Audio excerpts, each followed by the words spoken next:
अपने बच्चों को अच्छी से अच्छी स्कूल में पढ़ाते हैं, अच्छे से अच्छा भोजन देते हैं, अच्छे से अच्छे वस्त्र देते हैं, लेकिन भक्ति नहीं देते हैं। इसलिए वही बच्चे बड़े होकर अपने माता पिता को लात मार के निकाल देते हैं। देखते ना कलयुग की हालत। गरुड़ जी ने काकभूषणी जी से पूछा, बताओ कलयुग कैसा होगा? तब काकभूषणी जी ने कहा, नारी विवश नर सकल गोसाई, नारी विवश नर सकल गोसाई, नारी विवश नर सकल गोसाई, नारी विवश नर सकल गोसाई, नारी विवश नर सकल गोसाई, नारी विवश नर सकल गोसाई, नाचहि नट मरकट की नाई, नाचहि मरकट की नाई, नारी विवश नर सकल गोसाई। काकभूषणी जी गरुड़ से कहते हैं, गरुड़, जिस समय संसार का पुरुष अपनी पत्नी के वश में हो जाए, समझ लो कलयुग प्रारंभ हो चुका है। कैसे? जैसे एक बंदर मदारी के हाथों में नाचता है। आपने देखा है ना, बंदर को पकड़ने वाले को देखा है? बंदर बहुत चंचल पशु है, बड़ा चंचल पशु, किसी के हाथों में आने वाला नहीं है। परंतु बंदर पकड़ने वाले बड़े बुद्धिमान होते हैं। क्या करते हैं? कांच का घड़ा होता है, उसमें चने भर देते हैं। वो कांच का घड़ा नीचे से मोटा, ऊपर से बिल्कुल पतला होता है, और बीच चौराहे पर रख देते हैं। बंदर चने से बहुत प्रेम करता है, चने में आसक्त होता है। दूर से बंदर देखता है वहां पर चने हैं, चने खाने के लिए दौड़ कर जाता है, उसमें अपना हाथ डालता है, चने को पकड़ लेता है, खुश। लेकिन जैसे ही हाथ बाहर निकलने का प्रयास करे, क्योंकि मुंह बहुत छोटा है उस घड़े का, इसलिए हाथ बाहर नहीं निकलता है। बहुत परेशान, बहुत मेहनत करता है, लेकिन निकलता नहीं। और धीरे धीरे बंदर पकड़ने वाला मदारी बंदर के पास आ रहा है। बंदर देख रहा है मेरा काल आ रहा है, लेकिन चने में आसक्त तो बंदर उसे छोड़ नहीं सकता। यदि चने को छोड़ दे तो हाथ निकल जाए। संसार का आदमी यदि आसक्ति को छोड़ दे तो सुखी हो जाए, लेकिन आसक्ति छोड़ नहीं पाता है। चने में आसक्त बंदर उस चने को पकड़ कर रखता है, और धीरे धीरे बंदर पकड़ने वाला मदारी आता है और बंदर के गले में रस्सी डाल देता है, जैसे शादी के दिन वरमाला।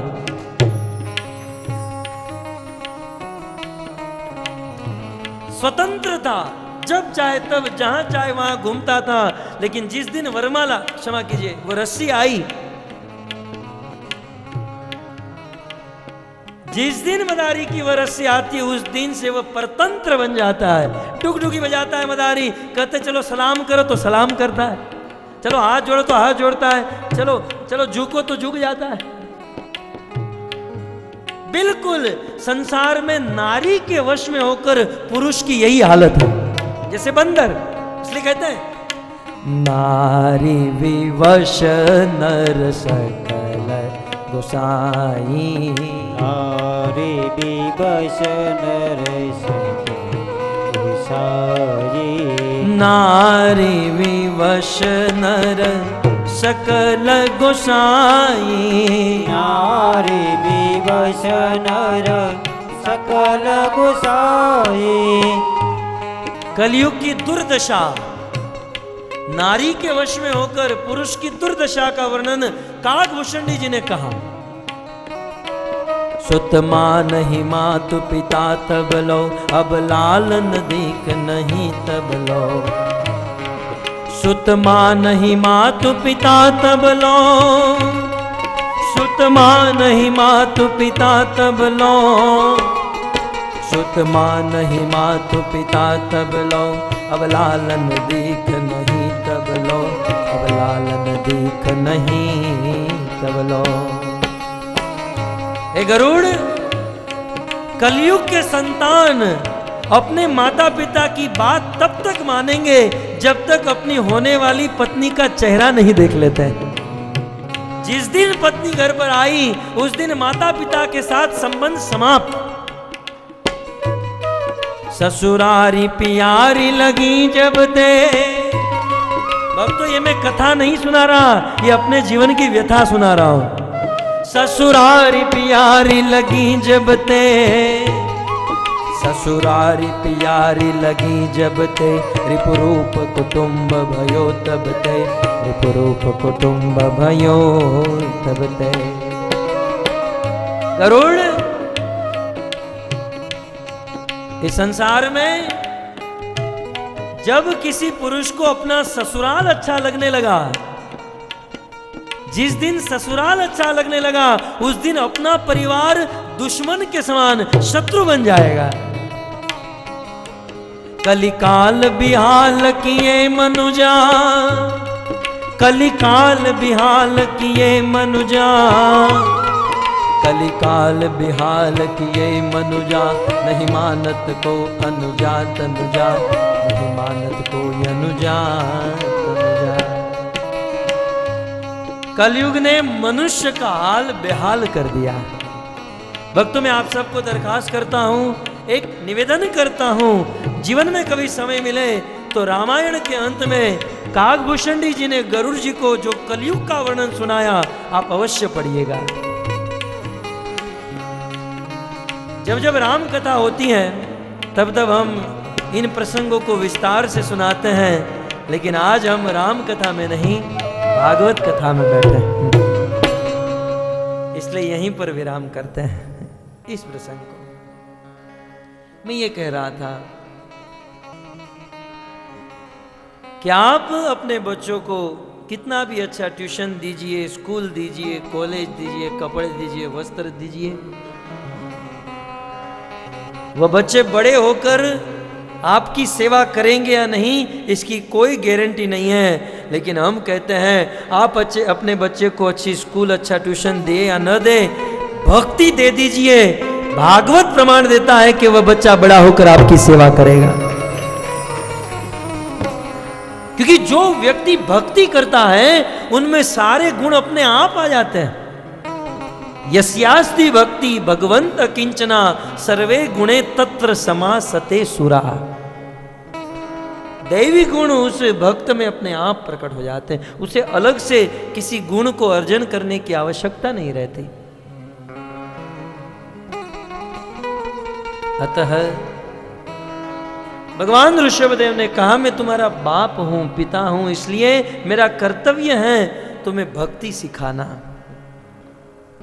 भक्तों, माता पिता का कर्तव्य है अपने बच्चों को भक्ति सिखाए। भागवत में हम देखते हैं राजा उत्तानपाद की पत्नी सुनीति अपने 5 साल के ध्रुव को भगवान के चरणों में भेज रही है, जाओ ध्रुव भगवान की सेवा करो, भगवान की भक्ति करो। हिरण्याकश्यप की पत्नी कयाधु अपने गर्भ में ही अपने बेटे को भक्ति का संस्कार दे रही है। माता पिता का कर्तव्य है। रामायण में प्रसंग है जब भगवान रामचंद्र को वनवास मिला, उस समय लक्ष्मण दौड़ते दौड़ते आए, प्रभु यदि आप 14 वर्ष के लिए वन में जा रहे हो तो मैं भी आपके साथ चलूंगा। भगवान रामचंद्र ने बहुत समझाया, बहुत मनाया, लक्ष्मण नहीं माने।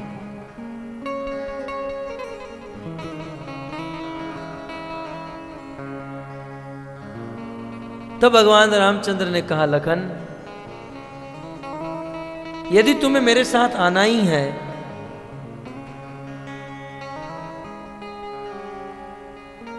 तो अपनी मां सुमित्रा से आज्ञा लेकर आओ। उस समय लक्ष्मण जी अपने बड़े भाई राम के कहने पर माता सुमित्रा के पास गए। रामायणकार ने वर्णन किया, लक्ष्मण जी को एक एक कदम कल्प के समान लग रहा था। मन में संकल्प विकल्प हो रहे थे, यदि मां ने मुझे ना कह दिया तो प्रभु मुझे अपने साथ नहीं ले जाएंगे।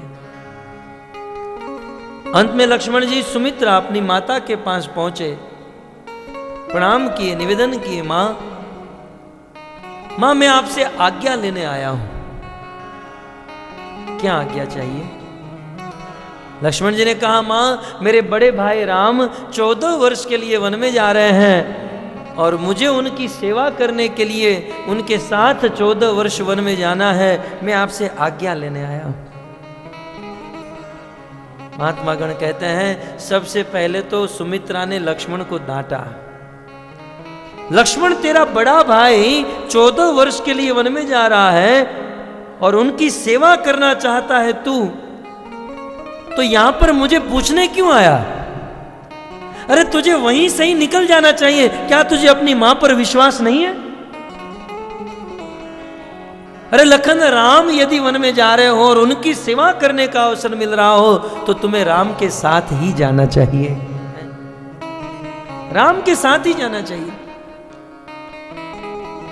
जाओ बेटा, राम के साथ जाओ, राम की सेवा करो। बेटा आज तक मैंने मेरे मन में यह नहीं सोचा कि मेरा एक बेटा है, आज तक, लेकिन आज मैं संसार वालों को ऐलान करके कह सकती हूं मेरा एक बेटा है जो रघुपति राम का भक्त है। पुत्रवती जुबती जग सोई, रघुपति भगत जातु सितु होई। पुत्रवती जुबती सोई, रघुपति भगत जातु होई। पुत्रवती जुबती जग सोई, रघुपति भगत जातु सितु होई। पुत्रवती जुबती जग सोई, रघुपति भगत जासु। न तरु बांझ बलि बानी बियानी, राम विमुख सुख ते जानी। बेटा आज मैं संसार को ऐलान करके कह सकती हूं कि मैं पुत्र वाली हूं, क्योंकि इस संसार में वही मां पुत्र रघुपति राम और कृष्ण का भक्त है, और जिनके पुत्र राम और कृष्ण के भक्त नहीं है, ऐसे पुत्र को जन्म देने से अच्छा है किसी पत्थर को पालो, क्योंकि पत्थर भी कुछ ना कुछ काम में आता है। राम और कृष्ण की भक्ति नहीं करने वाले संतान तो मात्र अपने माता पिता की जवानी को काटने के लिए ही पैदा होते हैं। न तरु बांझ बलि बानी बियानी, राम विमुख सुख देहि जानी। उससे तो अच्छा है कि वो मां बांझ ही रह जाए। बेटा जाओ राम की सेवा करो, और एक क्षण के लिए भी ऐसा मत सोचना कि कई ने राम को वनवास दिया है। इस दुनिया में कोई ताकत राम को वन में नहीं दे सकती, वन में नहीं भेज सकती। राम वन में जा रहे तो इसका एक ही कारण है, वे तुम्हें सेवा का अवसर देना चाहते हैं। तुमरे ही भाग राम वन जाई, दूसर हेत तात कछुनाहि। तुमरे भाग राम ही बन जाए।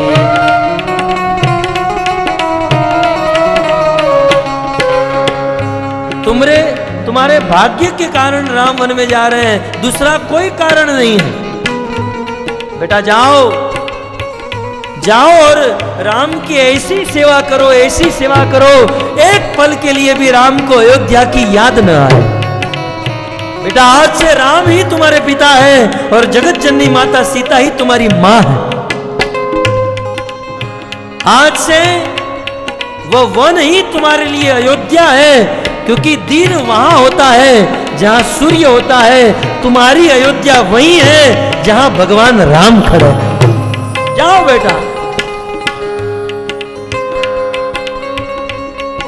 राग, मोह, द्वेष, ईर्ष्या, क्रोध को वश में करो और राम की सेवा करो।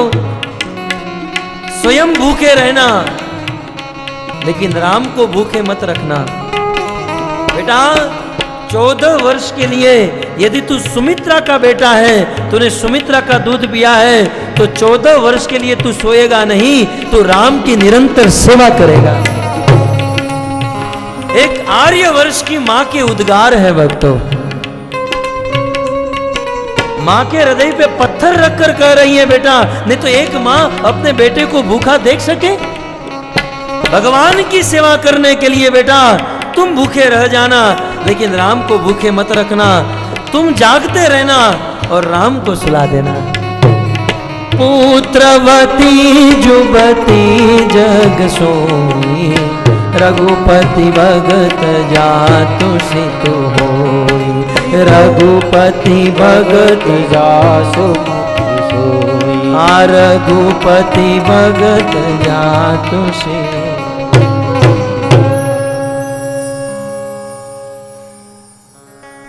वही मां है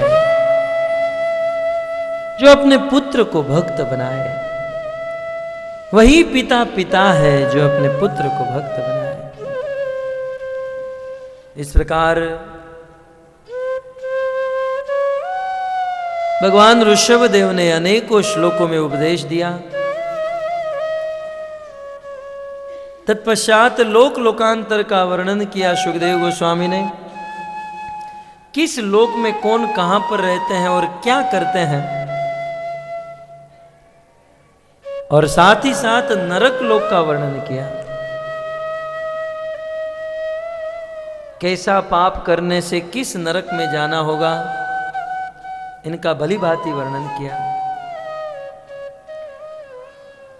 षष्ठ स्कंद में भक्ति को, आत्मा को पोषण देने वाली कथा, भगवान के नाम की महिमा सुनाई। अजामिल का बहुत सुंदर इतिहास सुनाया। वित्रासुर की कथा 4 श्लोक में द्वारा वित्रासुर के द्वारा की गई स्तुति का वर्णन, उनके पूर्व जन्म चित्रकेतु राजा का उपाख्यान। ये प्रत्येक कथा 7-7 दिन की हो सकती है। मैं आपको मात्र इंडेक्स गिना रहा हूं, और यदि हम कहें कि हमने संपूर्ण भागवत सुनी तो यह मात्र हमारा भ्रम है। इस भागवत को कोई पूर्ण कर ही नहीं सकता। शेष दिनेश गणेश महेश सुरसेहु जाहि निरंतर गावे। अनंत शेष अपने अनंत मुख से अनंत भगवान की कथा गा रहे हैं, लेकिन आज तक शेष नहीं कर पाए। आज तक इसका कोई अंत नहीं कर पाए। चित्रकेतु उपाख्यान, पुरंजन उपाख्यान, किस प्रकार दीति ने गर्भ धारण किया, यह कथा। पुंसवसन व्रत की कथा सुखदेव गोस्वामी ने सुनाई। सप्तम स्कंद में उति तत्व का वर्णन करते हुए प्रहलाद महाराज की कथा सुनाई। किस प्रकार प्रहलाद भगवान की भक्ति करते थे, गुरुकुल में जाते थे, अपने सहपाठी बालकों को उपदेश देते थे। हिरण्याकश्यप ने प्रहलाद को मारने का प्रयास किया। भगवान नरसिंहदेव प्रकट हुए, प्रहलाद की रक्षा की। सप्तम स्कंद में वर्णाश्रम धर्म का वर्णन करते हुए नारद मुनि सन्यास धर्म, वानप्रस्थ धर्म और अंत में गृहस्थ धर्म का वर्णन किया। अष्टम स्कंद में मनवंतर की कथा सुनाते हुए गजेंद्र मोक्ष, समुद्र मंथन, देवता दानवों के द्वारा समुद्र मंथन हुआ, अमृत प्रकट किया, विस्तार से यह कथा सुनाई। और अमृत पान करके देवता शक्तिशाली हुए, देवासुर संग्राम हुआ, असुरों का विनाश हुआ, शुक्राचार्य आए मृत संजीवनी विद्या से, बलि महाराज इत्यादि दैत्यों को जीवित किया, बहुत सुंदर यज्ञ, विश्वजित यज्ञ कराया। असुरों की देवता के ऊपर चढ़ाई हुई, देवता भोगों में मस्त थे, देवता हारे, असुरों ने पुनः स्वर्ग जीत लिया। अदिति ने पय व्रत का पालन किया, पुत्र के रूप में भगवान वामन देव की प्राप्ति हुई। भगवान वामन देव बलि महाराज की यज्ञशाला में गए, 3 पग भूमि मांगे, 2 कदम में पूरे ब्रह्मांड को नाप लिए, तीसरा कदम बलि महाराज के मस्तक पर। बलि महाराज से स्वर्ग लेकर इंद्र को प्रदान किया, बलि महाराज को सूतल लोक का राजा बनाया। और आगे इसी मनवंतर की कथा सुनाते हुए मत्स्य अवतार की कथा सुनाई। राजा सत्यव्रत के द्वारा 8 श्लोकों से भगवान को स्तुति की गई। शिवाशिधर स्वामी कहते हैं ये 8 श्लोक वास्तव में गुरुवाष्टकम है। 9वें स्कंद में ईशानु कथा का वर्णन, ईशानुग्रह। ब्रह्मा जी से अनेकों वंश हुए, लेकिन 2 वंश उत्कृष्टता को प्राप्त हुए, सोमवंश और सूर्यवंश। सूर्यवंश जिसमें भगवान राम का जन्म हुआ, सोमवंश जिसमें भगवान कृष्ण का जन्म हुआ। सोमवंश और सूर्यवंश में जन्म लेने वाले अनेक राजा महाराजाओं के अद्भुत अद्भुत चरित्र का वर्णन किया। और यह वर्णन करते करते भागीरथी गंगा के तट पर सुखदेव गोस्वामी और महाराज परीक्षित के उस जीवन में 3 दिन और 3 रात बीत चुके थे। चौथे दिन सुबह सुखदेव जी जब इन राजाओं की कथा सुनाने लगे, तब महाराज परीक्षित ने जिज्ञासा की। 10वें स्कंद 1 श्लोक। राजोवाच कथितो वंशविस्तारो भवता सोम सूर्ययो राज्ञां च उभय वंशाना चरितम परम। कथा सुनना नहीं चाहता हूं। अब राजा महाराजाओं की कथाओं में मेरी अलम बुद्धि हो चुकी है। तो मानो सुखदेव जी कहे आप क्या सुनना चाहते हो? परीक्षित महाराज कहते हैं यदोश धर्मशीलस्य नितराम मुनि सत्तम तत्र अंशेन अवतीर्णस्य विष्णु वीर्याणि संचन।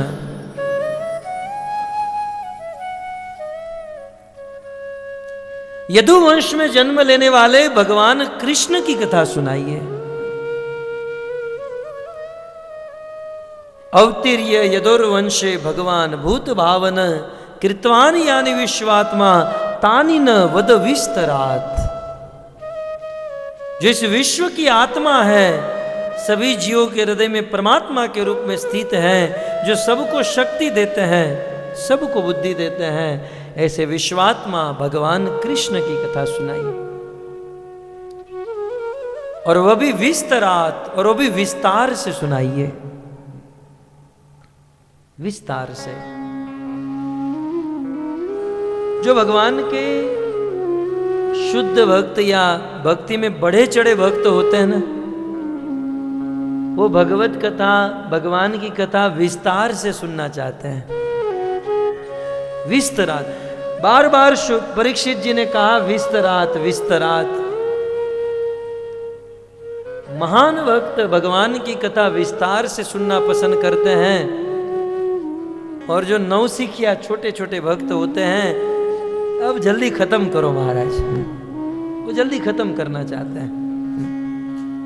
जैसे समंदर में छोटी छोटी मछली होती हैं, वो समंदर के तट पर होती हैं, लेकिन बड़ी बड़ी मछली समंदर की गहराई में होती है। वैसे छोटे छोटे भक्त थोड़ा सा भागवत सुनकर संतुष्ट हो जाते हैं, लेकिन जो बड़े भक्त, महान भक्त होते हैं, वो भागवत की गहराई में उतरते हैं। भक्तों, भागवत को गहराई से समझने का प्रयास करना चाहिए। हमारी गौड़ीय धारा तो इसमें है, हमें तो बड़ा अभिमान भी है और हम बड़े बड़े भाग्यशाली हैं कि इस गौड़ीय धारा में भागवत को कैसे समझना ये चैतन्य महाप्रभु ने हमें सिखाया। भागवत तो बहुत जगह पर होती है, आप ब्रज में जाओ तो गली गली में भागवत है। आज तो दुनिया में भागवत के प्रति लोगों का बहुत सम्मान है, सब जगह पर भागवत होती हैं, लेकिन यहां जो भागवत कथा हो रही है ये बिल्कुल अलग है। ब्रह्म मध्व गौड़ीय संप्रदाय में किसी भक्त से भागवत होती है बिल्कुल अलग, क्योंकि हम जो भागवत करते हैं ये चैतन्य महाप्रभु की स्टाइल से भागवत करते हैं। चैतन्य महाप्रभु ने भागवत को कभी भी अपनी जीविका नहीं बनाई। चैतन्य महाप्रभु के लिए भागवत प्रेम का विषय था। मैं याद करा रहा हूं उस प्रसंग को, महाप्रभु के अंतिम दिनों में अंत्य लीला में वर्णन है भक्तों, वे जगन्नाथपुरी में रहते थे और कृष्ण के प्रति पूर्ण भाव उदित हुआ। उस महाभाव के स्तर में कृष्ण के विरह में महाप्रभु रात दिन रोते थे। उस गंभीरा में सार्वभौम भट्टाचार्य की मौसी के घर में उस गंभीरा में महाप्रभु रहते थे और बस एक ही रटन था, कहां जाऊं कहां पाऊं ब्रजेंद्र नंदन। ब्रजेंद्र नंदन श्याम सुंदर को कहां पाऊं, वे मुझे कहां मिलेंगे। कृष्ण के विरह में चैतन्य महाप्रभु रात दिन रोते थे, रात दिन रोते थे। मन में यही भाव, जीवन का इतना लंबा समय बीत गया, कृष्ण नहीं मिल रहे हैं। इस शरीर से जब कृष्ण नहीं मिल रहे हैं तो इस शरीर को जीने से कोई मतलब नहीं, ये सोचकर महाप्रभु अपना मस्तक गंभीरा की दीवालों के साथ पटकते थे। उस चिन्मय देह से खून की धारा बह जाती थी। रात दिन रोते थे और वर्णन है, कविराज गोस्वामी ने लिखा है, उस समय उनकी देखभाल करते हुए स्वरूप दामोदर और राय रामानंद, जब महाप्रभु को कृष्ण का विरह सताता था तब स्वरूप दामोदर और राय रामानंद भागवत के श्लोकों का उच्चारण करते थे। भागवत सुनकर महाप्रभु को कृष्ण की उपस्थिति महसूस होती थी, भागवत सुनकर। और अपने जीवन काल में महाप्रभु ने भागवत के श्लोकों की व्याख्या की। सार्वभौम भट्टाचार्य के माध्यम से आत्म रामश्च मुनियों की व्याख्या अनेकों बार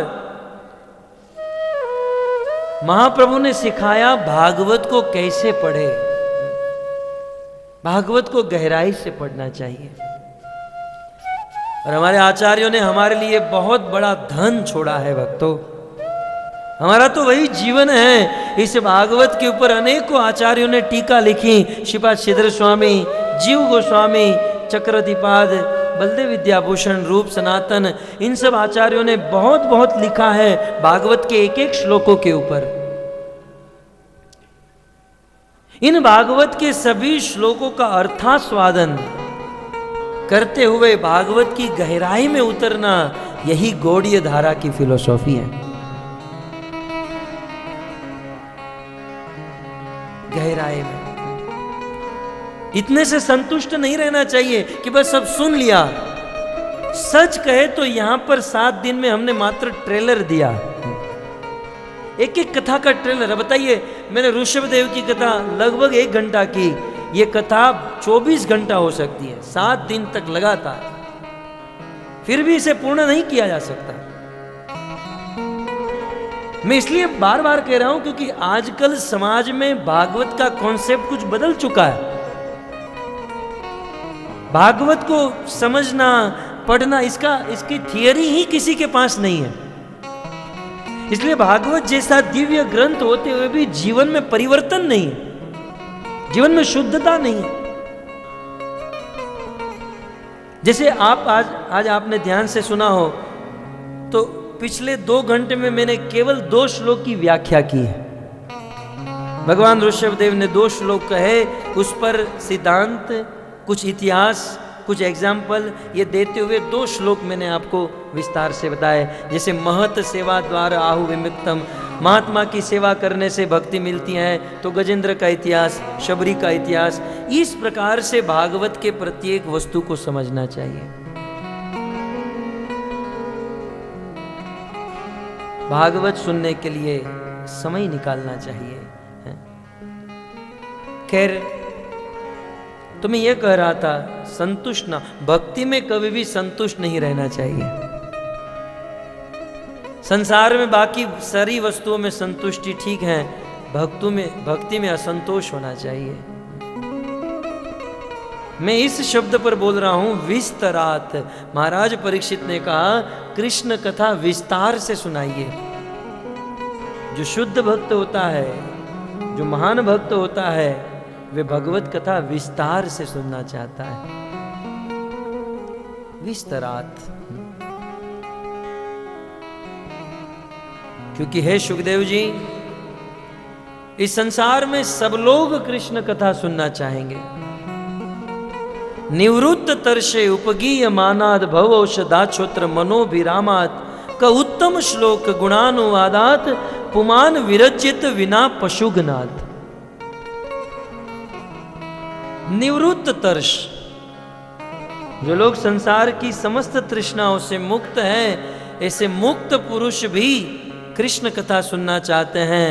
और जो मुक्त नहीं, मुक्त होना चाहते हैं, ऐसे मुमुक्षु साधक गण भी कृष्ण कथा सुनना चाहते हैं। और संसार के विषय भोगों में फंसा हुआ विषयी जीव भी कृष्ण कथा सुनना पसंद करता है। कृष्ण कथा भवरोग से मुक्त होने के लिए औषधि के समान है। भव औषधात, ये औषधि। इस संसार में रहते हुए हमें एक बहुत बड़ा रोग लगा है, और वह रोग है जन्म मृत्यु का रोग। पुनरपि जन्मम पुनरपि मरणम पुनरपि जननी जठरे शयनम। शंकराचार्य जी ने कहा, बार बार मां के गर्भ से जन्म लेना, मरना, इसे भव रोग कहते हैं। कृष्ण कथा सुनने से हम भवरोग से मुक्त हो जाते हैं। भवरोग से मुक्त होने के लिए कृष्ण कथा एक बहुत बड़ी औषधि है।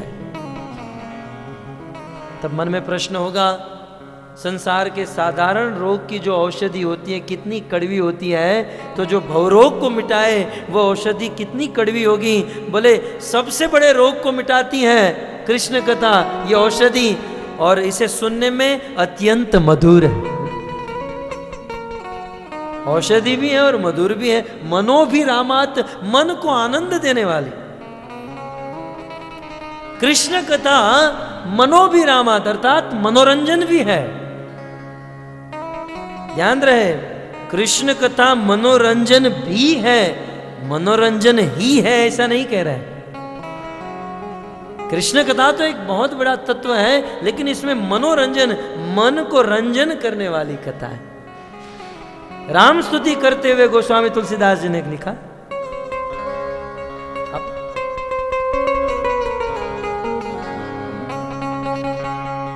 इति वदति तुलसीदास शंकर शेष मुनि मन रंजनम। इति वदति तुलसीदास शंकर शेष मुनि मन रंजनम।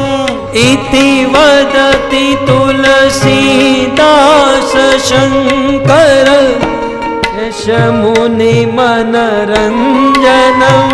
इति वदति तुलसीदास शंकर शेष मुनि मनरंजनम। मम हृदय कुंजनि वास कुरु कामादिकल दलगंजनम। श्री रामचंद्र कृपालु भज मन हरण भव भय दारुणम्। राम स्तुति के अंत में गोस्वामी जी ने कहा, इति वदति तुलसीदास शेष मुनि मनरंजनम। ये राम कथा जो है, ये कृष्ण कथा जो है, शेष सनकादिक और बड़े बड़े मुनियों को भी मनोरंजन कराने वाली, बड़ा आनंद देने वाली है कथा। कृष्ण कथा सबको आनंद देने वाली है। आज लोग मनोरंजन के लिए सिनेमा घरों में जाते हैं, फिल्म देखने के लिए। अब फिल्म में क्या होता है, दो प्रकार के मूवी होते हैं, एक तो एक्शन मूवी, एक लव स्टोरी। एक तो एक्शन मूवी, यदि किसी के मन में हो एक्शन मूवी देखें, कृष्ण कहते हैं मेरी कथा सुनो, इससे बड़ा एक्शन आपको कहीं नहीं मिलेगा। पूतना को मारा, अघासुर को बकासुर तृणावर्त। और यदि किसी को लव स्टोरी पसंद है तो कृष्ण कहते हैं मेरे से बड़ी प्रेम कथा किसकी है। मनोरंजन कराने वाले। अतः महाराज परीक्षित कहते हैं दुनिया में ऐसा कौन है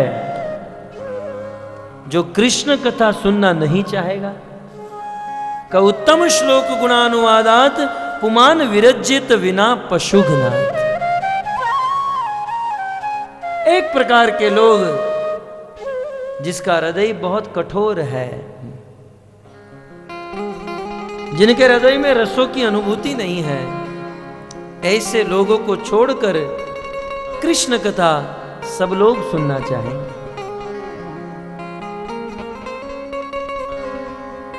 सुखदेव जी, आप मुझे वह कृष्ण कथा सुनाइए जिस कृष्ण की कृपा से हमारे पितामह, हमारे पांडव गण महाभारत के उस युद्ध में, कुरुक्षेत्र की रणभूमि में विजयी हो गए। यद्यपि विजयी होने की कोई संभावना नहीं थी।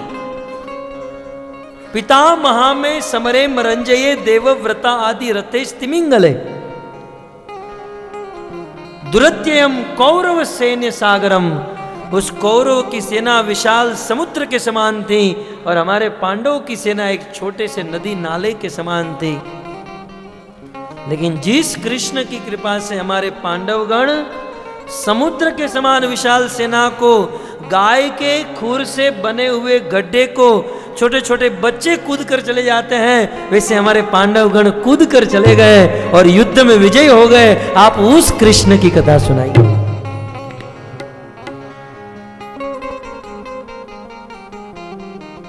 और सुखदेव जी, ये जो मैं आपके सामने बैठा हूं ना, ये मेरा शरीर भी उस कृष्ण के द्वारा दिया गया प्रसाद है। मैं भी मां के गर्भ में मर चुका था, कृष्ण ने मुझे जीवन दान दिया है।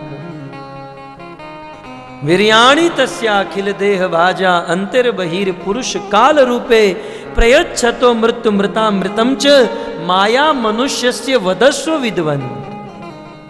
हे विद्वान, हे सुखदेव जी, जो कृष्ण अंदर और बाहर सब जगह पर रहते हैं, मनुष्य यदि अंतर्दृष्टि रखे, कृष्ण का भजन करने वाले के सामने कृष्ण परम पुरुष के रूप में प्रकट होते हैं, और भजन नहीं करने वाले के सामने जो कृष्ण काल के रूप में प्रकट होते हैं। एक ही भगवान है, लेकिन भजन करने वालों के सामने पुरुष और भजन नहीं करने वालों के सामने काल।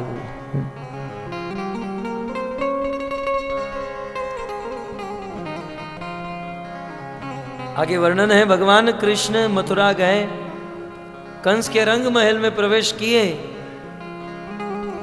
कृष्ण के प्रति जिनकी जैसी भावना थी, लोगों ने उस रूप में कृष्ण का दर्शन किया। और रामायण में भी उस राजा जनक की सभा में जब राम और लक्ष्मण ने प्रवेश किया, गोस्वामी जी ने ऐलान किया, जिनकी रही भावना जैसी प्रभु मूर्ति दिन देखी तैसी। राम सिया राम जय जय राम। राम सिया राम जय जय राम। जिनकी रही भावना जैसी प्रभु मूर्ति दिन देखी तैसी। राम सिया राम ओ, प्रेम से। राम सिया राम जय जय राम। राज समाज विराजत रूरे उड़गन महु जनो जुग विधु पूरे।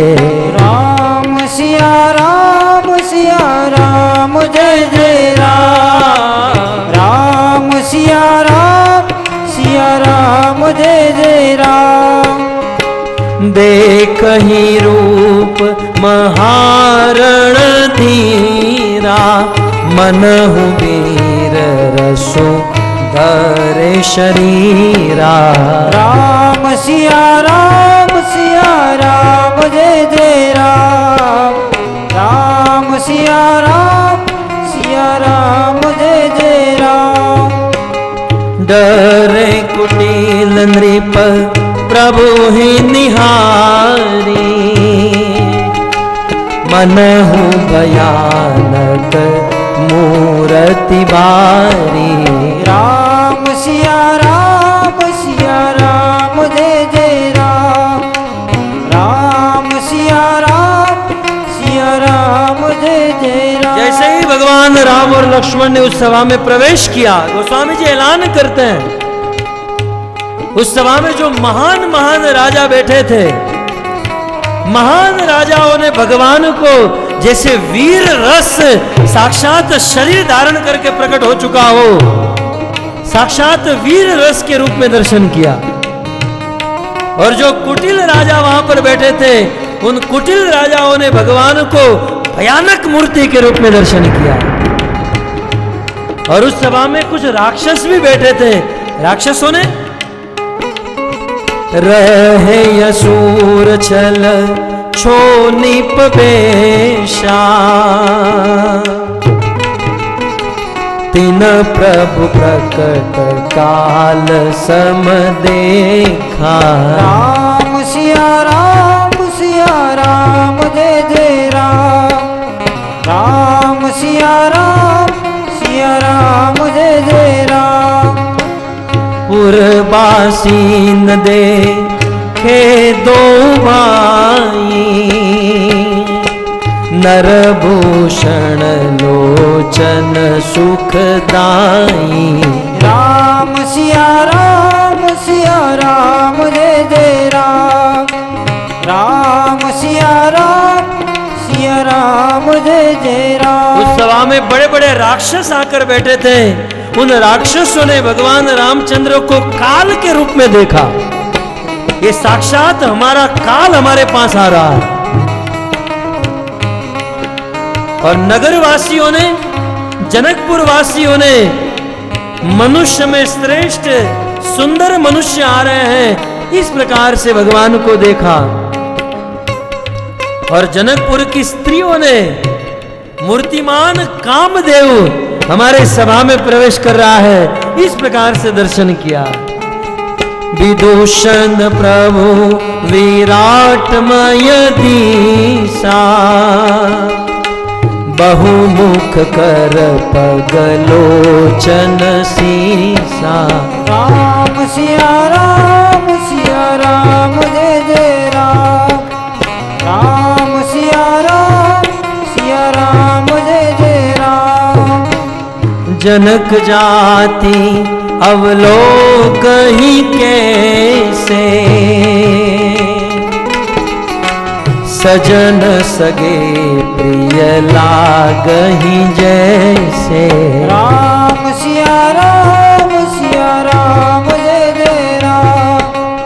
राम सिया राम जय जय राम। उस सभा में बड़े बड़े विद्वान भी बैठे थे। विद्वानों ने भगवान को विराट रूप में देखा। साक्षात विराट रूप इस रंगमहल में प्रवेश कर रहा है। और जनक जी के सजातीय कुटुंबी जनों ने भगवान को अपने संबंधी के रूप में देखा। ये तो अपने होने वाले दामाद हैं। उस समय में जनक जी की जो पत्नियां थी, उन रानियों ने भगवान को अपने बच्चे के रूप में देखा और बड़े बड़े योगियों ने भगवान को परम तत्व के रूप में देखा। कुछ भगवान के भक्त बैठे थे, भक्तों ने भगवान को अपने इष्ट के रूप में देखा। तो किसी ने गोस्वामी जी को पूछा, सीता ने किस रूप में देखा? आप सबकी बात तो कर रहे हैं, जगत जननी सीता ने किस रूप में देखा? गोस्वामी तुलसीदास जी कहते हैं, सीता ने भगवान को जिस रूप में देखा, या तो सीता जानती है या भगवान राम जानते हैं। राजा राम राम राम सीता राम राम राम, राजा राम राम राम सीता राम राम राम, राजा राम राम राम सीता राम राम राम, राजा राम राम राम सीता राम राम। देखिए भगवान का आगमन हुआ है। 3 मिनट के लिए खड़े होकर कीर्तन करें भाव से, और बाद में कृष्ण जन्म की कथा सुनेंगे।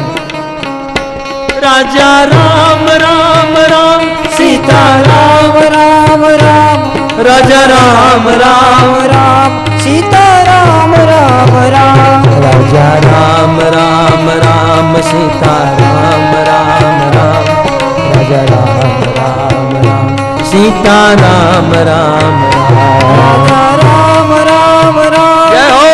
राम राम प्रेम से नाचते हुए राम राम राम, राजा राम राम राम सीता राम राम राम, राजा राम राम राम, राजा राम राम राम सीता राम राम राम, राजा राम राम राम सीता राम राम राम। हरे कृष्णा कृष्णा कृष्णा हरे हरे, हरे राम राम राम हरे हरे, हरे कृष्ण कृष्ण कृष्ण जय हो। हरे राम हरे राम राम राम हरे हरे, हरे कृष्णा हरे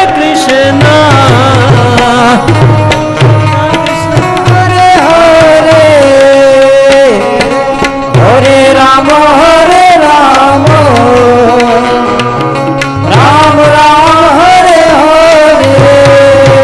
बोलो हरे कृष्णा कृष्णा कृष्णा हरे हरे, हरे राम राम राम हरे हरे, हरे कृष्णा कृष्णा कृष्णा हरे हरे, हरे राम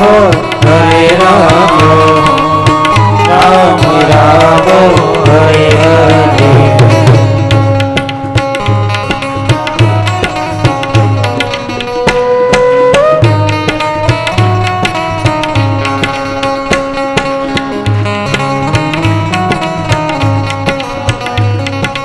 आएंगे बिहारी चले आएंगे बिहारी, आएंगे बिहारी चले आएंगे बिहारी, आएंगे बिहारी चले आएंगे बिहारी, बिहारी चले आएंगे बिहारी। राधे राधे राधे राधे राधे राधे जपो चले आएंगे बिहारी, राधे राधे रटो चले आएंगे बिहारी, राधे राधे जपो चले आएंगे बिहारी, राधे राधे जपो चले आएंगे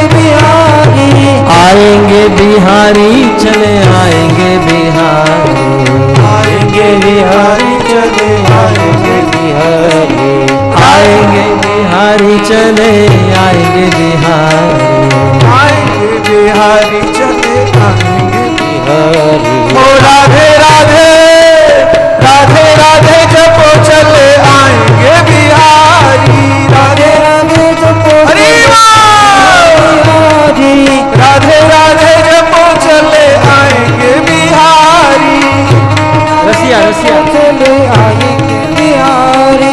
राधे राधे रानी जहाँ विराजे राधा रानी, जहाँ विराजे राधा रानी, और अलबेली सरकार कन्हैया ले चल पर निखार। कन्हैया ले चल बल्ली पार।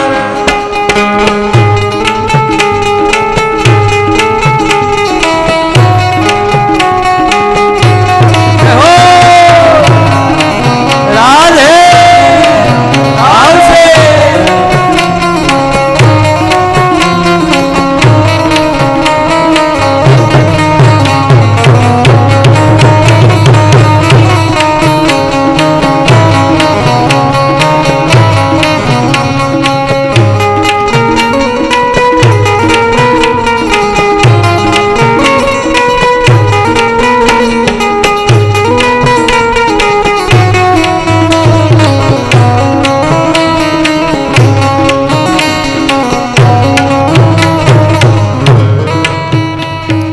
लोक लाज सब खो बैठे हों, लोकराज सब तेरे, लोक लाज सब खो बैठे हों, लाज सब तेरे।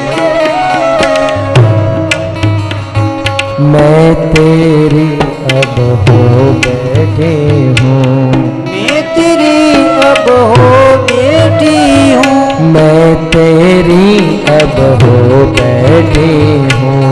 मैं तेरी अब हो बेटी। श्री कृष्ण चंद्र भगवान की, हरिनाम संकीर्तन की।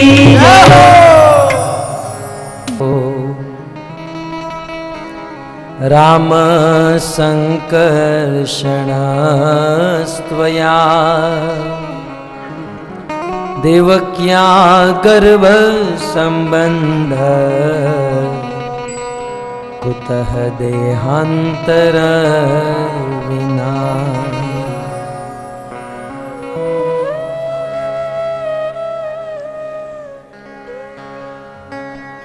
महाराज परीक्षित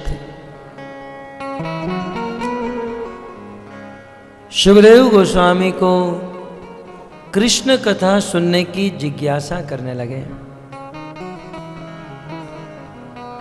सुखदेव जी ने कहा, परीक्षित कृष्ण चरित्र तो समुद्र के समान है। जैसे समुद्र का कोई और छोर नहीं है, वैसे कृष्ण चरित्र का कोई और छोर नहीं है।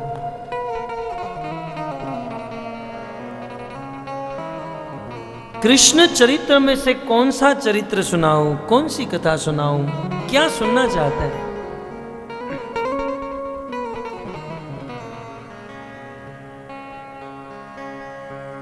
तब परीक्षित कहते हैं,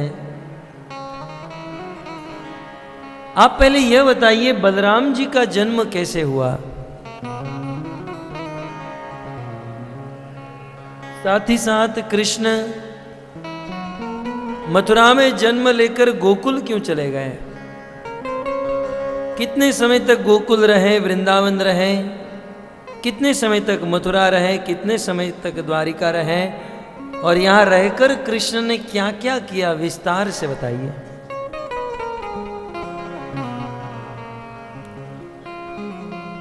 सुखदेव जी ने कहा, परीक्षित मैं तुम्हें कथा सुनाऊंगा, लेकिन तुमने 3 दिन 3 रात से कुछ खाया नहीं, तुमने कुछ पिया नहीं, भोजन नहीं किया, सोए नहीं। एक काम करो, थोड़ा भोजन पानी कर लो, थोड़ा आराम कर लो, फिर मैं कथा सुनाना शुरू करूं। परीक्षित ने बहुत सुंदर कहा, सुखदेव जी, नैषात दुहि सहा सुनमाम तक्तोदम अपि न बाधते। प्रभु मुझे किसी भी प्रकार की प्यास नहीं है, किसी भी प्रकार की भूख नहीं है।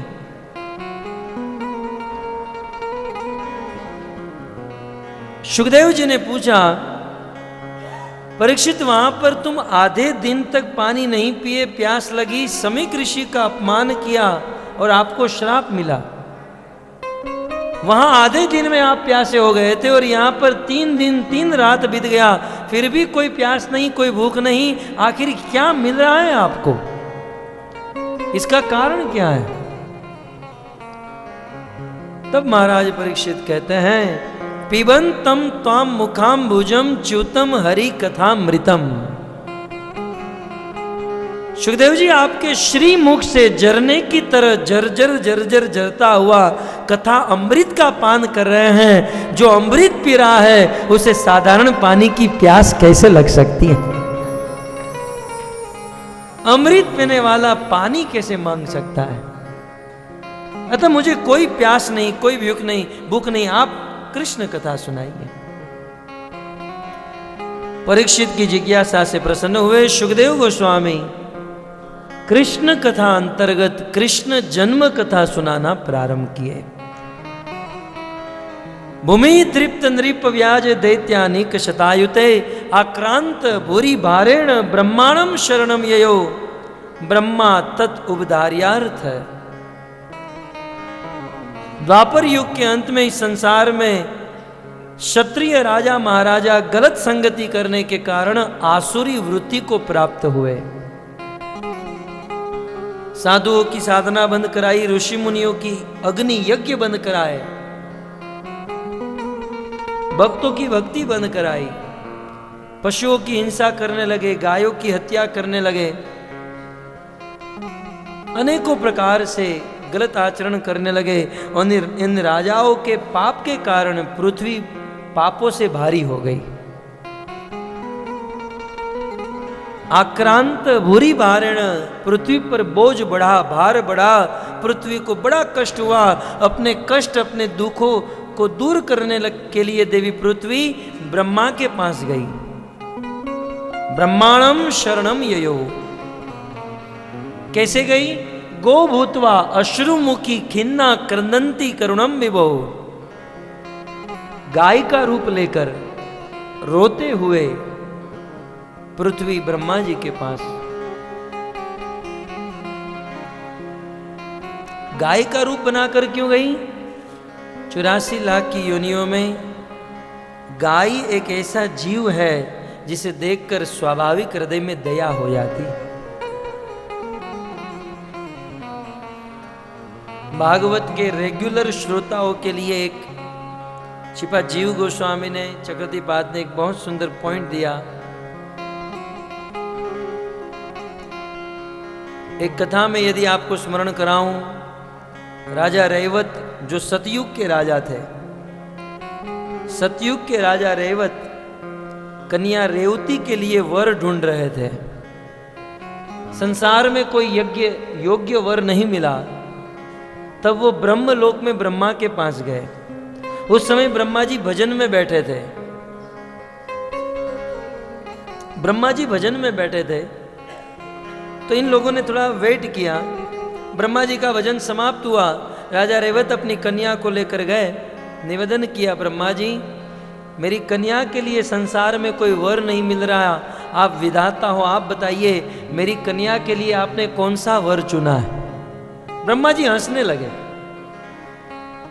बोले महाराज ब्रह्मलोक की 1 सेकेंड पृथ्वी में युग के युग बीत जाते हैं। आप यहां पर आए, इतनी देर तक ब्रह्मलोक में रहे, पृथ्वी पर आपका कोई नहीं होगा, युग बदल गया होगा। बोले ब्रह्मा जी कुछ कीजिए। ब्रह्मा जी ने कहा द्वापर युग आ चुका है और कृष्ण बलराम बड़े हो चुके हैं, आप अपनी बेटी रेवती का विवाह बलराम जी के साथ करा दीजिए। कथा आप सब जानते हैं, राजा रेवत आए, द्वापर युग आ चुका था, बलराम जी के साथ रेवती का विवाह हुआ। श्रीपाद जीव गोस्वामी और चक्रवर्तीपाद का यह प्रश्न है, सतयुग से लेकर द्वापर युग बलराम जी के विवाह तक ब्रह्मा जी भजन में स्थित थे। भजन में एंगेज थे। तो सुखदेव जी कहते हैं ब्रह्मांडम शरणम ययो, पृथ्वी ब्रह्मा के पास गई तो कौन से ब्रह्मा के पास गई?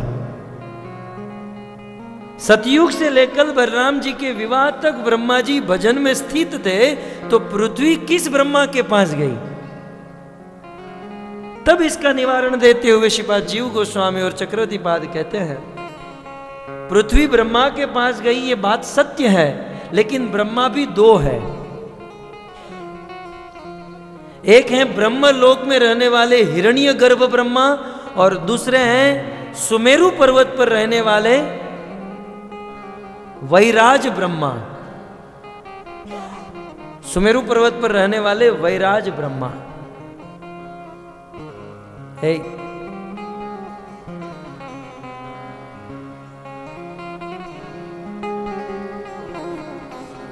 तो उस समय पृथ्वी जो है ब्रह्मलोक में नहीं गई, सुमेरु पर्वत पर रहने वाले वैराज ब्रह्मागण कहते हैं कि ब्रह्मलोक जो है ब्रह्मा जी की भजन स्थली है, और सुमेरु पर्वत पर ब्रह्मा जी की ऑफिस है। ब्रह्मलोक में ब्रह्मा जी भजन करते हैं और सुमेरु पर्वत से ब्रह्मा जी मैनेजमेंट करते हैं। इस दुनिया में किसी को कोई प्रॉब्लम है तो वे सुमेरु पर्वत पर ब्रह्मा के पास जाते हैं। तो ब्रह्मांडम शरणम ययो, देवी पृथ्वी ब्रह्मा जी के शरण में गई, इसका अर्थ है सुमेरु पर्वत पर वैराज ब्रह्मा के पास देवी पृथ्वी गई। ब्रह्मा तत् उपधार्यार्थ है, ब्रह्मा जी ने पृथ्वी की बातों को सुना, सुनकर कहा देवी पृथ्वी छोटा मोटा कष्ट होता तो मैं दूर कर देता, लेकिन आपके ऊपर इतना बड़ा दुख आया है, ये तो मात्र भगवान विष्णु ही दूर कर सकते हैं। मैं तुम्हें भगवान विष्णु के पास लेकर जाऊंगा। सभी देवी देवताओं को बुलाए, शिव जी को बुलाए, पृथ्वी को लेकर ब्रह्मा जी क्षीर सागर के तट पर गए, पुरुष सूक्त नामक स्तुति की, बहुत सुंदर संकीर्तन किया, भगवान प्रकट हुए। सुखदेव जी कहते हैं भगवान नहीं परंतु भगवान की वाणी प्रकट हुई। गिरम समाधो गगने समीरिताम निशम्य वेदास्त्रिदशान उवाचः। कैसी थी भगवान की वाणी?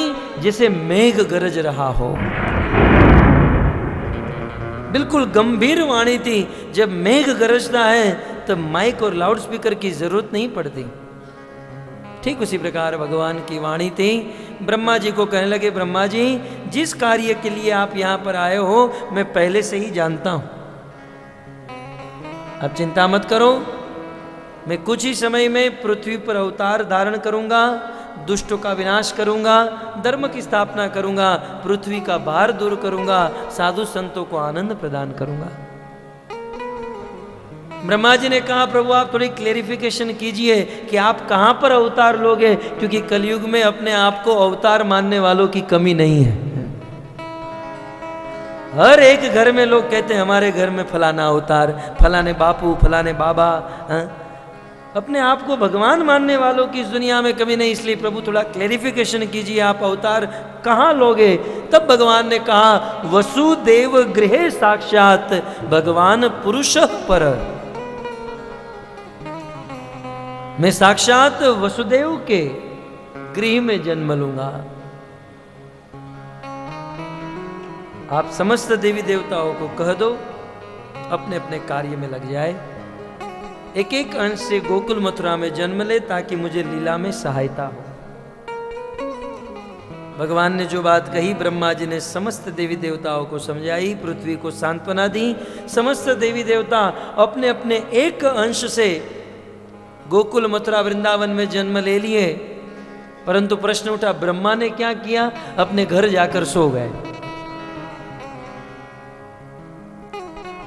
ब्रह्मा जी और इंद्र ये दोनों लीडर हैं, 33 करोड़ देवी देवताओं के राजा इंद्र,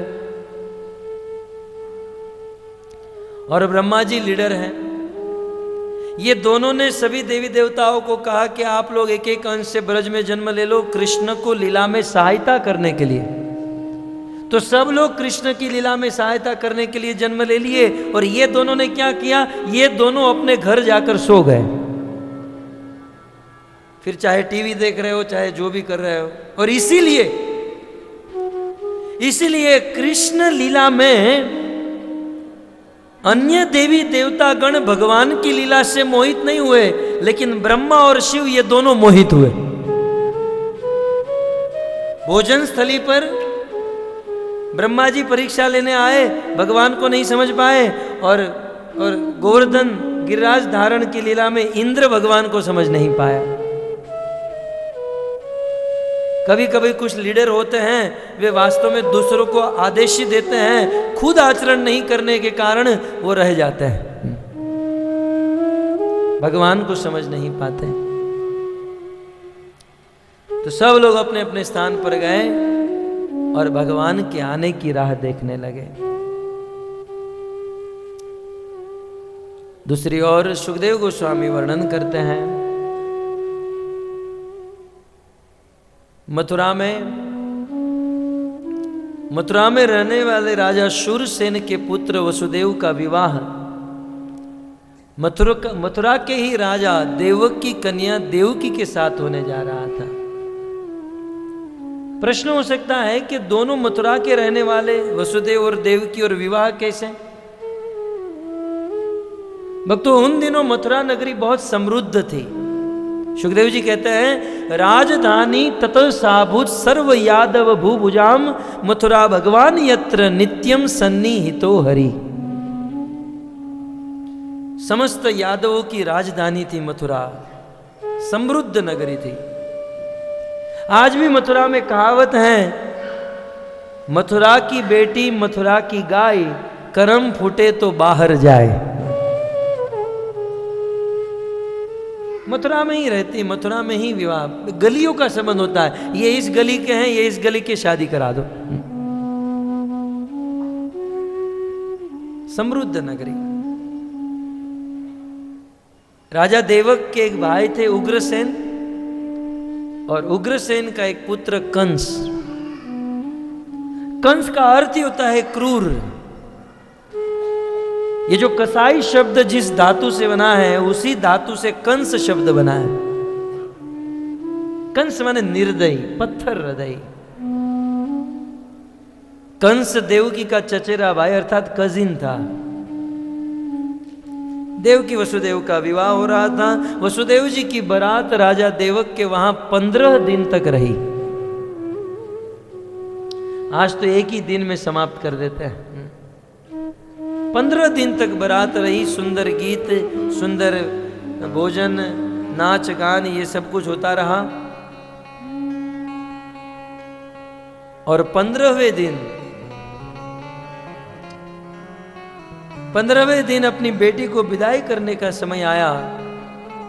1800 रथ लाइन में खड़े थे, बीच में वसुदेव जी का रथ। मंगल गीत गा रहे थे, ढोल नगाड़े पखावत शहनाई तुरही, अनेकों बाजे बज रहे थे। वसुदेव जी अपने रथ पर सवार हुए, देवकी को रथ पर बिठाया गया। उस समय देवकी के भाई कंस के हृदय में देवकी के प्रति इतना प्रेम हुआ, इतना प्रेम उमड़ा, कंस उस रथ के चलाने वाले सारथी को नीचे उतारा और स्वयं उस रथ पर बैठ गया। सुखदेव जी कहते, असुरों के प्रेम का कोई भरोसा नहीं, कब बदल जाए। ठीक 5 मिनट के बाद आप कंस को देखिएगा, अपनी बहन के प्रति इतना प्रेम, कंस खुद रथ चलाने लगा। और जैसे ही कंस रथ चलाने गया, देवलोक में खलबली मच गई। सारे देवता आकाश में एकत्रित हुए, बोले कंस रथ चलाने जा रहा है, ये तो अनर्थ हो जाएगा। क्योंकि सिद्धांत है, भगवान अपनी सेवा करने वाले को एक बार मार सकते हैं, लेकिन अपने भक्तों की सेवा करने वाले को भगवान कभी नहीं मार सकते। आज कंस भगवान के भक्त देवकी और वसुदेव की सेवा करने जा रहा है। यदि 1 मीटर 1 फुट भी रथ चल गया तो भगवान कंस को कभी मार नहीं पाएंगे। देवता लोग चिंता में, क्या करे क्या करे। देवताओं से नहीं रहा गया और देवताओं ने सहसा आकाशवाणी कर दी, अरे मूर्ख, तू जिसका रथ चलाने जा रहा है उसकी 8वीं संतान तेरे मृत्यु का कारण बनेगी। देवता भी बड़े बुद्धिमान थे। 8वां पुत्र या 8वीं पुत्री क्लेरिफिकेशन नहीं किया। 8वीं संतान तेरे मृत्यु का कारण बने। कंस ढूंढने लगा ये आवाज कहां से आ रही। पता चला आकाशवाणी हो रही है और देवकी की 8वीं संतान मेरे मृत्यु का कारण।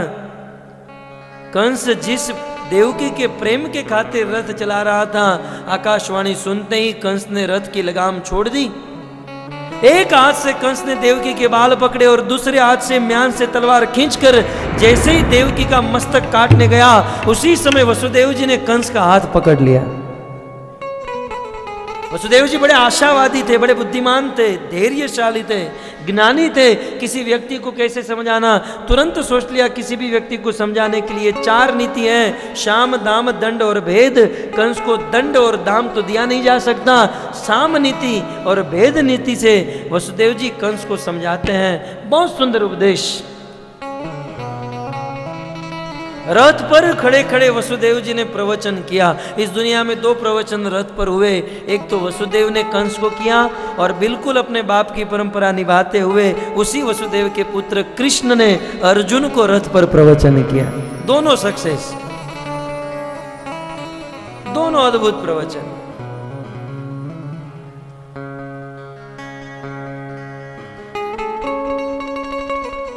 वसुदेव जी ने कहा महाराज आप अपनी बहन को मारोगे, भगिनी मन तुम, आपकी कीर्ति क्या रहेगी महाराज। एक तो ये स्त्री है, ऊपर से आपकी बहन है, ऊपर से शादी का दिन है। ऐसे अवसर में कोई बहन को मारता है, आपकी कीर्ति नष्ट हो जाएगी। बहुत तर्क चला। अंत में वसुदेव जी ने कहा आपको भय किस बात का है। मुझे देवकी के 8वें संतान से भय है। वसुदेव जी ने कहा देवकी तो आपकी दुश्मन नहीं है ना, मैं आपको वादा करता हूं देवकी के गर्भ से जितनी भी संतान होगी मैं आपको सौंप दूंगा, लेकिन आप देवकी को छोड़ दीजिए। कंस ने देवकी को छोड़ दिया, खुद रथ से नीचे उतर गया। वसुदेव जी देवकी को लेकर चले गए। 1 वर्ष के बाद देवकी के गर्भ से प्रथम पुत्र का जन्म हुआ। कीर्तिमंतम प्रथमजम कंसाया आनक दुंदुभे। प्रथम पुत्र का जन्म होते ही वसुदेव जी उस एक दिन के बालक को कंस के पास लेकर आए अपने वचन के अनुसार। कंस ने वो एक दिन का बालक देखा, दया नहीं आई, अभिमान था कि ये मेरा क्या बिगाड़ लेगा। कहा जाओ वसुदेव इसे लेकर जाओ, वैसे भी 8वें पुत्र की आकाशवाणी है, जब 8वां पुत्र होगा तो मेरे पास लेकर आना। वसुदेव जी गए। फिर से देवलोक में खलबली मची, सारे देवता एकत्रित हुए। बोले कंस ने प्रथम पुत्र को छोड़ दिया, अब दूसरा, तीसरा, चौथा, 5वां, 8वां कब होगा इसका कोई भरोसा नहीं। सारे देवता सरस्वती देवी के पास गए, निवेदन करने लगे हे सरस्वती देवी कंस की जिह्वा पर बैठ जाओ और वसुदेव को बुलाकर उस बालक को मराओ। सरस्वती देवी ने कहा देखो त्रेता युग में आपकी बातों में फंस गई, अब मैं फंसने वाली नहीं हूं। त्रेता युग में आपके कहने पर मैं मंथरा के जिह्वा पर बैठी राम को वनवास दिलाया, अब मैं गलती नहीं करूंगी। देवता लोग ढूंढने लगे क्या करे क्या करे। नारद मुनि रास्ते में मिले, महाराज किसी को मरवाना है। नारद ने कहा ये तो प्रैक्टिस। बोलो किसको मरवाना है, क्या करना है। नारद जी भगवान के मन की इच्छा को जानने वाले कंस के पास आए। नारद एक ऐसे पात्र है जिसका आदर देवता भी करते हैं, असुर भी करते हैं। नारद जी आए कंस के पास। कंस ने प्रणाम किया। नारद ने कहा कंस तुम बिल्कुल मूर्ख हो, बिल्कुल मूर्ख। अरे महाराज मूर्ख कैसे। बोले इसलिए तो मुझे तेरे पास आना पड़ा, तूने उस बालक को क्यों छोड़ दिया। कंस ने कहा महाराज आपको पता नहीं वो एक दिन का बालक मेरा क्या बिगाड़ लेगा, और वैसे भी 8वीं संतान मेरे मृत्यु का कारण। नारद जी ने कहा वो विष्णु है, विष्णु। वो तेरा बाप खंबा तोड़कर प्रकट हो सकता है, तो क्या नंबर तेरा देखने में रहेगा पहला, दूसरा, तीसरा, 8वां। वो कभी भी कहीं भी कैसे भी प्रकट हो सकता है। और बता, इसमें से 8वीं उंगली कौन सी है? यहां से गिना तो ये 8वीं, यहां से गिना तो ये 8वीं। कंस ने सोचा पहली भी 8वीं हो सकती है, इसका कोई भरोसा नहीं। अष्टदल कमल लेकर गए थे, 8 पंखुड़ी वाला कमल का, बताओ इसमें से 8वीं पंखुड़ी कौन सी? कंस ने गोल गोल घूमते हुए गिना तो पहली भी 8वीं, दूसरी भी 8वीं, तीसरी चौथी सब 8वीं हो सकती है। कंस समझ गया, तुरंत आदेश दिया अपने अनुचरों को, जाओ उस वसुदेव को लेकर आओ, देवकी को लेकर आओ, उनके बच्चे को लेकर आओ, इन सबको कारागार में बंद करो। कंस के पिता उग्रसेन आए, बेटा ऐसा मत करो, ये मेरे बाप को भी कारागार में डालो। सबको कारागार में बंद किया और देवकी और वसुदेव के सामने उनके देखते देखते अपने 1 दिन के बालक को पत्थर शिला के साथ पटक कर मार डाला, उनकी हत्या कर दी। समय जाते ही दूसरे बालक का जन्म हुआ, दूसरे बालक को मार दिया। तीसरे बालक का जन्म, चौथे, 5वें, 6ठे, देवकी के 6 पुत्र को कंस ने मार डाला। बलराम जी से नहीं रहा गया। सप्तमो वैष्णवम नामम यमंतम प्रचक्षते, गर्भो बभूव देवक्य हर्ष शोक विवर्धनम। 7वें पुत्र के रूप में वैष्णव के धाम बलराम जी का प्राकट्य हुआ। तब भगवान विष्णु ने योग माया को बुलाया और कहा कि इस बलराम को रोहिणी के गर्भ में स्थानांतरित कर दो। भगवान ने कहा, देवी ने वैसा ही किया। देवकी का दुख बढ़ा, वे रोने लगी और अब भगवान से देवकी का दुख नहीं देखा गया। देवकी और वसुदेव की भक्ति से भगवान का सिंहासन हिल गया और भगवान अपने धाम से उतरे। सर्वप्रथम वसुदेव के मन में, वसुदेव के मन से देवकी के मन में और देवकी के मन से देवकी के हृदय गर्भ में भगवान आ गए। और जैसे ही भगवान अखिल ब्रह्मांड नायक, अखिल विश्व के धाम भगवान देवकी के हृदय में जब आए, देवकी का रूप बदल गया। देवकी के शरीर से, उनके चेहरे से शोक चला गया, प्रसन्न हो गई। देवकी के शरीर से प्रकाश पुंज निकलने लगा। कंस देवकी को देखने के लिए कारागार में आया तो देखा वर्षों से जिस कारागार में अंधकार था, देवकी के शरीर से इतना प्रकाश, कारागार का अंधकार दूर हो रहा था। देवकी के सामने आया, कंस की आंखें बंद हो गई, देवकी को देख नहीं पाया। कंस इस प्लेटफॉर्म पर पहुंच गया कि मुझे मारने वाला काल विष्णु देवकी के गर्भ में आ चुका है। लोग, हम लोग क्या जन्माष्टमी निर्जला करते हैं, वास्तविक निर्जला कंस किया। जन्माष्टमी के 10 दिन पहले ही खाना पीना बंद कर दिया, जीना मरना आराम हो गया। इतना भयभीत हो गए, आप बिस्तर पर सोने जाए तो विष्णु दिखे, पानी पिए तो विष्णु बोले पानी के माध्यम से अंदर जाकर फाड़ डालेंगे, रोटी खाए तो रोटी में विष्णु, सब जगह चारों ओर विष्णु ही विष्णु। आजकल भक्तों को भगवान का जितना स्मरण नहीं होता है उतना कंस को होने लगा, विष्णु ही विष्णु। और उस समय भगवान गर्भ में थे और उस समय ब्रह्मा को पता चला। ब्रह्मा समस्त देवी देवताओं को लेकर भगवान को गर्भस्थ स्तुति करने के लिए वहां कंस के कारागार में प्रकट। स्तुति करहि नाग मुनि देवा, स्तुति करहि नाग मुनि देवा। सत्यव्रत समस्त देवी देवतागण भगवान की स्तुति करने लगे। सत्यव्रतम सत्यवरम सत्य त्रिसत्यम, एक श्लोक में 9 बार सत्य कहकर भगवान को बिरदाने लगे। हे परम सत्य, हे कृष्ण, आज हम आपकी स्तुति कर रहे हैं। स्तुति करहि नाग मुनि देवा, स्तुति करहि नाग मुनि देवा। जय कृष्ण अनादि अनंत विभो परमानंद रूप, अनूप प्रभो अवलोकिस शोकित प्रणत जनम धरि वेश विशेष कलेश हनम। स्तुति करहि नाग मुनि देवा। जय सत्यमयम जप ज्ञानमयम तप योग विराग सुध्यानमयम धर्मादि सुकृत्य सुनेममयम नित नौमि स्वभाव सुप्रेममयम। स्तुति करहि नाग मुनि देवा। जय काश विकास विकास ही है परमेव परम अवकाश ही है निविशेष विशेष ही शेष ही है नित्य नौमि परम सविशेष ही है। स्तुति तालियों के साथ। नाग मुनि देवा। परिभाषक सर्व सुशासक है अतुलियम परम प्रकाशक है सब श्याम विराम ललाम ही है नित नौमि परम अभिराम ही है।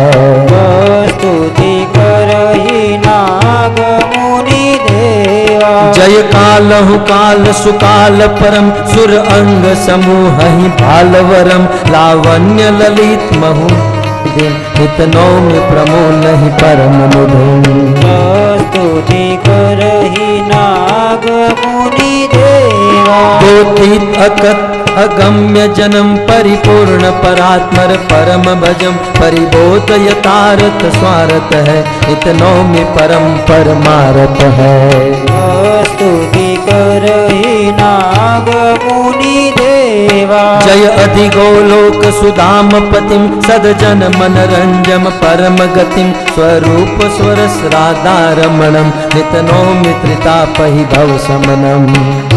स्तुति करहि नाग मुनि देवा। हरि रूप अनेक ही सर्वजता अभिरक्षि त्रिलोक ही हरि व्यता पुनि हम दुख जाल कराल परे अभिरक्षु प्रणत जन पाहि हरे।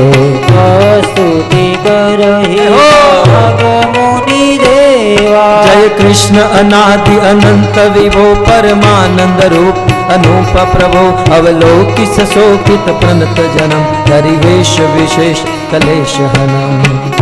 स्तुति करहि नाग मुनि देवा। चाहत मुनि संता कमला कंता बलवल संता बलवंता क्षत्रिय ब्रज धारण धर्म सुजारण वंशिधारण जनता देवकी के कारण नाद विवारण असुर विदारण बदवारण भव सिंधु तारण जनिय विचारण तारण भगवंता भार उतारण भगवंता भार उतारण भगवंता। परित्राणाय साधूनां विनाशाय च दुष्कृतां धर्म संस्थापनार्थाय संभवामि युगे युगे। धर्म की स्थापना करने के लिए दुष्टों का विध्वंस करने के लिए अपने भक्त साधु संतों को आनंद देने के लिए जैसे ही भगवान ने इस पृथ्वी पर प्रकट होने के लिए सोचा, सुखदेव गोस्वामी कहते हैं उस समय प्रकृति पलट गई। तुरंत काल समस्त गुणों से युक्त होकर विभूषित हो गया। आकाश में ग्रह नक्षत्र तारे शांत हो गए, दिशाएं स्वच्छ हो गई, आकाश में तारे जगमगाने लगे, पृथ्वी के बड़े बड़े नगर गांव बस्तियां हीरो की खानों से भर गई। कंस आदि असुरों के अत्याचार से नदियों के जल सूख गए थे, लेकिन कृष्ण प्रकट होने वाले हैं ये पता चलते ही नदियों में बहार आने लगी, सरोवरों में सुंदर कमल खिलने लगे, पक्षी और भौरों का गुंजार होने लगा। कंस आदि असुरों के अत्याचार से वृक्षों ने फल फूल देना बंद कर दिया। हमारे इष्ट हमारे ईश्वर प्रकट होने वाले हैं पता चलते ही वृक्षों पर फल और फूल उगने लगे। बहुत सुंदर शीतल मन सुगंधित हवा बहने लगी, ब्राह्मणों की बुझी हुई अग्नि पुनः प्रज्वलित होने लगी। साधु संतों के मन में आनंद हुआ, दुष्टों के मन में क्षोभ उत्पन्न हुआ।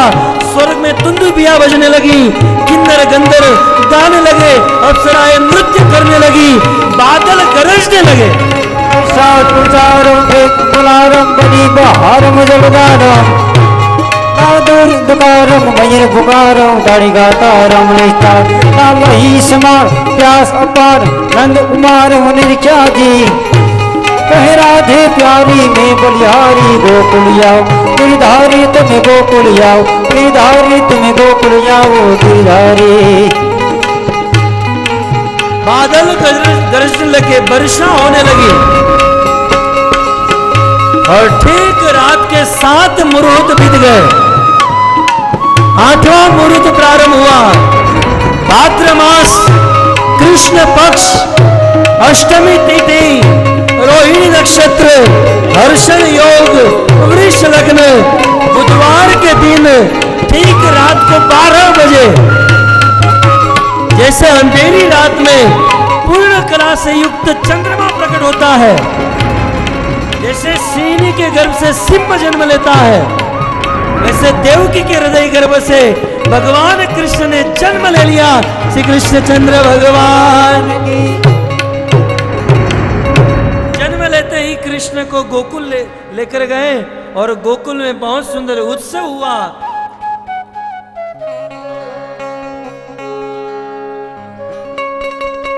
नंद घेरा नंद भयो जय कन्हैया लाल की। नंद घेरा नंद भयो जय कन्हैया लाल की। नंद के घेरा नंद भयो जय कन्हैया लाल की। नंद के घेरा नंद भयो जय कन्हैया लाल की। जय कन्हैया लाल की, जय कन्हैया लाल की, कन्हैया लाल की जय जय कन्हैया लाल की कन्हैया लाल की हो जय कन्हैया लाल की। लाल की जय कन्हैया लाल की। आनंद घेरा नंद भयो जय कन्हैया लाल की। नंद घेरा नंद भयो जय कन्हैया लाल की। नंद घेरा नंद भयो जय कन्हैया लाल की। नंद घेरा नंद भयो जय कन्हैया लाल की। हाथी दिया घोड़ा दिया और दिया पालकी। हाथी दिया घोड़ा दिया और दिया पालकी। ए हाथी दिया घोड़ा दिया और दिया पालकी। हाथी दिया घोड़ा दिया और दिया पालकी। नंद घेरा नंद भयो जय कन्हैया लाल की। नंद घेरा नंद भयो जय कन्हैया लाल की।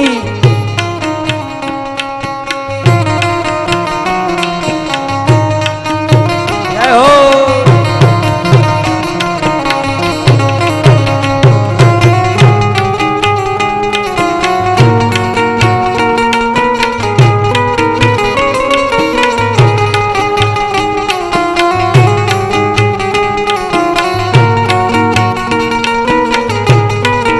जय हो।